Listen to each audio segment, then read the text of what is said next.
this section, we're going to be exploring the various ways and means of bringing about definition to your face, that shredded look, to your facial features, particularly the jaw. That's our main focus here. So there's a couple things we're going to be exploring. First off, diuretics. We're going to quickly go over that, just a brief ordeal as to what diuretics are. Then we're going to cover body fat. How does that play a role in, attaining definition in the face and the jaw? And then we're going to cover diuretics further, go down that rabbit hole a little bit. Cold exposure, how does that work? Water cutting, a very interesting subject. And facial hair, how can we use facial hair to craft a more defined appearance? And then we're going to do a quick conclusion, wrapping everything up. So definitions versus diuretics. What is jaw definition? Jaw definition encompasses the sharpness and prominence of the jaw area, while facial definition entails a clear visual distinction between the lower jaw and the neck. Achieving optimal jaw definition contributes to an attractive and well-defined facial appearance. Now, what are some key elements of jaw definition? Number one, it's going to be muscle tone. A well-developed masseter muscle, as we mentioned in the previous section where we were building on that muscle, this can contribute to a defined jawline. Think of it as like comparing a skinny person to a muscular person involved with the same body fat percentage. The muscular person appears more defined due to muscle bulging. Then we have subcutaneous fat. The amount of fat under the skin in the face and the neck affects jaw definition. Lower levels of subcutaneous fat results in a chiseled jawline, which can be achieved through reducing overall body fat. Then we have bone structure. Genetic factors determine the underlying bone structure, particularly the protrusion of the mandible influencing jaw definition. We already discussed what the mandible was in the previous sections. It's that the biggest bone at the very, very bottom, the entirety of the jaw base. So if that bone is big, then it's going to look big, your jaw, thus impacting your jawline. Then we have a body fat percentage. Lower body fat levels lead to a leaner and more defined face, contributing significantly to jaw definition. This one's particularly a given. It's why when you look at before and afters of people that were once fat and now skinny, the biggest change is going to be the leanness in their face. And that jawline also gets impacted. Then we have water retention. Bloating can obscure facial definition. Strategies to reduce water retention is going to be covered in the next sections. I promise you on that. And then we have skin elasticity, right? If you have firm and healthy skin, it'll accentuate the jaw definition that you have.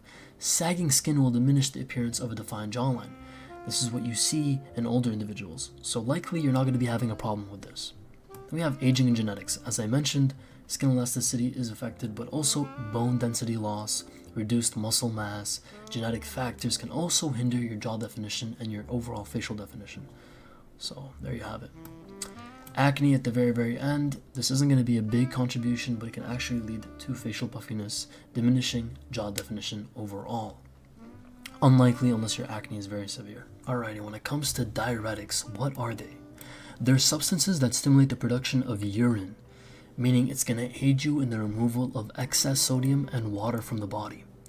They effectively reduce bloating and promote a leaner appearance, particularly in the face and the body.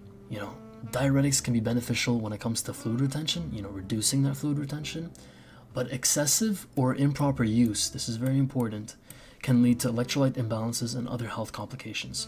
So it's essential that you're using them very cautiously, judiciously, and under medical supervision when necessary. So this is at your own caution. There's going to be natural diuretics like cucumbers, watermelon, and celery. They're going to be, they're going to have diuretic properties that are natural, but their effectiveness is going to be limited compared to the other options that are not so natural. So you'll be fine eating this stuff, but when it comes to the supplements and the herbal extracts and the over-counter medications, you're going to have these potent solutions that are going to give you conditions, side effects. So people who usually take the supplement and take the medication, of course, are going to have something like edema or high blood pressure. So this is why I tell you to kind of shy away from it. But if you know what you're doing and you really want to get lean, this is also an option for you. So how is diuretics going to give you facial definition? Facial definition takes precedence over the use of diuretics when it comes to achieving a well-defined jawline. While diuretics are going to help you with this temporary boost in leanness, they're not a substitute for a low body fat percentage. So if your body isn't already low body fat, don't even consider it, because that's the primary determinant for a jawline appearance, your body fat percentage. It's essential to prioritize maintaining a low body fat percentage before even considering, taking diuretics. But in some cases, temporary bloating or even water retention can give you this option. Diuretics can actually be a helpful solution to debloat your face and to enhance your jawline appearance. So definitely check yourself out.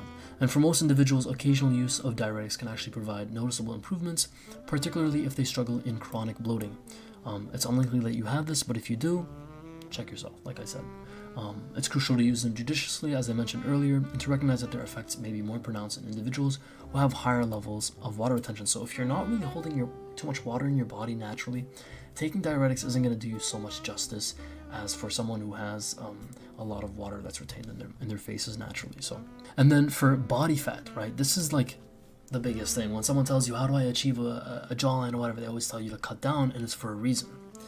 Now, I want you to caution an exercise, and it's to make sure that you don't reduce your body fat percentage too low if you're under the age of 18. So look out for this, because if you drastically lower it during your adolescence and your younger years of your teen years, it can potentially interfere with your growth and your hormonal development.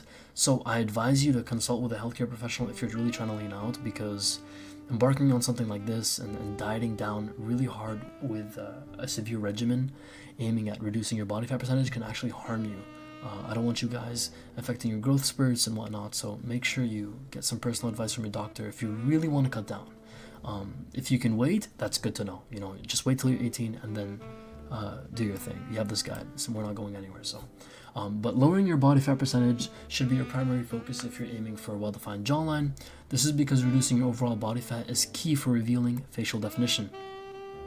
Spot reduction for the face is not possible. You can't just rub your fat off your face. That's not a thing. There's no exercise that's going to reduce fat in your face. To lower your body fat percentage, you have to actually lower your entire body fat's percentage. It all starts with understanding calories. It's a very yummy burger here, but calories are units of energy found in the food and drinks that you consume. Your body utilizes these calories for various functions, if you don't know, basic metabolic processes and physical activity.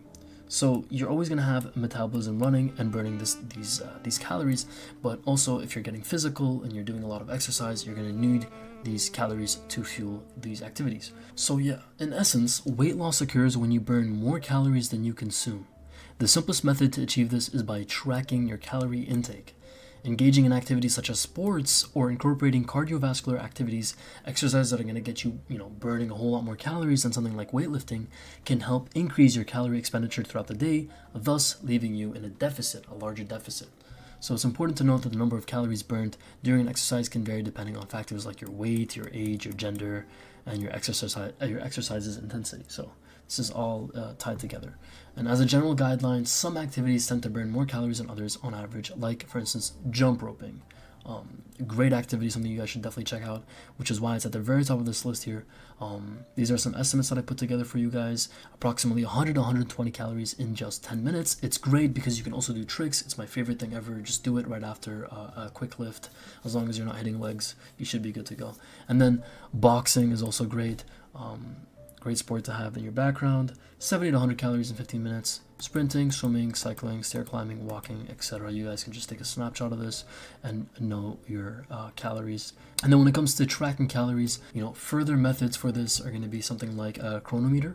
It's an application that not only tracks your calories but also monitors protein and micronutrient intake so you can be on top of your muscle gains, right? This isn't just about cutting down but also keeping your body looking nice. So it'll provide you with a comprehensive overview of your diet, and it's a very convenient feature because you can also scan the barcode of food items and get automatic tracking. If you're not able to really put down the number of calories on what you're eating, you'll be okay estimating.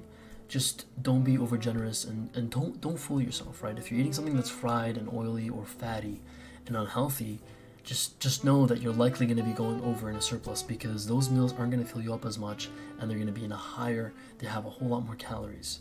Something like a McDonald's meal is going to be somewhere in the 2,000 range on average, and it's not going to fill you up as much. So you're going to be left eating more throughout that day, and next thing you know it, you're eating a whole lot more calories and you're in a surplus and you're like, why am I not losing weight?